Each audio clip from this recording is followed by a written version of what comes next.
Have you ever pondered the intriguing notion that history, as we know it, could reach a conclusion?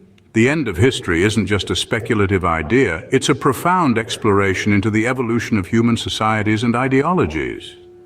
Today, we delve into 10 crucial insights from the book The End of History and the Last Man by Francis Fukuyama, a work that sparked debates and discussions across the globe.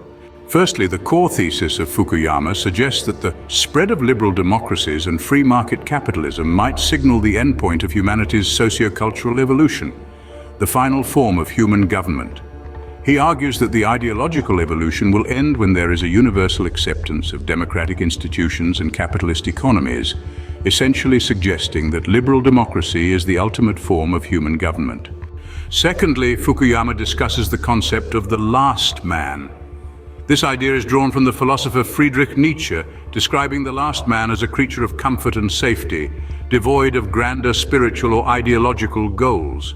This state, according to Fukuyama, might be the consequence of a world where historical conflicts have resolved and no ideological competitors to liberal democracy remain. Thirdly, it's vital to understand the role of thymos, a term Fukuyama borrows from Plato, which he defines as part of the soul that craves recognition of dignity. Fukuyama argues that thymos is a driving force in the historical progression, and the struggle for recognition is a fundamental part of human nature that continues to influence political order.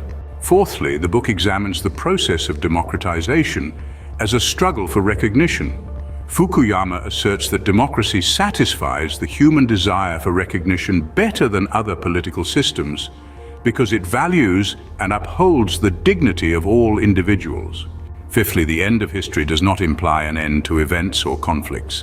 While Fukuyama suggests ideological evolution might cease, he acknowledges that conflicts, disagreements, and crises will persist. However, these will not fundamentally alter the accepted supremacy of liberal democracy. Sixthly, Fukuyama challenges the deterministic views of history such as those proposed by Karl Marx. Instead of economic conditions determining the inevitable progress toward a communist society, Fukuyama argues that liberal democracy is the final goal towards which societies are moving. Seventhly, the book also critically examines the challenges within liberal democracies themselves, such as the risk of stagnation and the potential decay of political institutions due to excessive individualism and lack of communal engagement.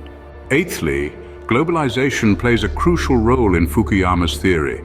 He suggests that as nations and economies become more integrated, the global spread of democracy becomes more feasible and likely, advancing the end of history. Ninthly, the book does not ignore the potential for backsliding. Fukuyama is cautious to note that just because liberal democracy might be the end point of ideological evolution, it does not mean all countries will smoothly transition towards it or maintain it without challenges.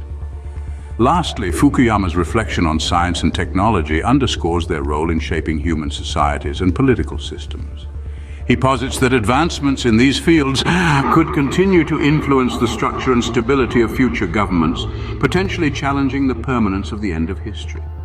In summary, The End of History and the Last Man offers a perspective that, while controversial, provides a comprehensive analysis of how human societies evolve, struggle, and potentially settle into a final political and ideological equilibrium.